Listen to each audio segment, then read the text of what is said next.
Sir Congress வந்து ரொம்ப மிக மோசமான ஒரு தோல்வி தலைவருக்கு அதை எப்படி பார்க்கலாம்? காங்கிரஸ் மாபெரும் வெற்றி அடையணும்னு விரும்புறீங்களா? நீங்கள் விரும்புறீங்களா?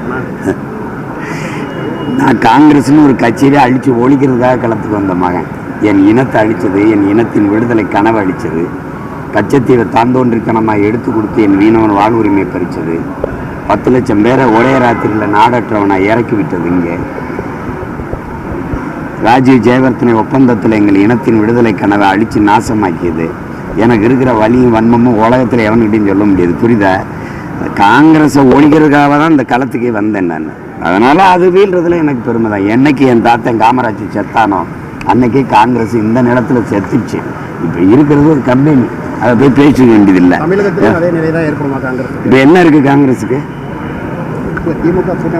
நான் நிற்கிறது மாதிரி தனிச்சு நின்று 234 தொகுதியில் நின்று எவ்வளோ வாக்கு இருக்குன்னு ஒரு தடவை காட்ட சொல்லுங்கள்.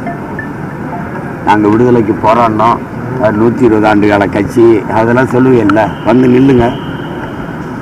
திராவிட கட்சிகளின் தோளில் ஏறிக்கிட்டு அது வசதியாக பாதுகாப்பாக பயணம் செய்யும். அது பிஜேபியும் சரி, அது காங்கிரஸும் சரி. இந்த நிலத்தில் காங்கிரஸ் பிஜேபிக்கு வேலை என்ன?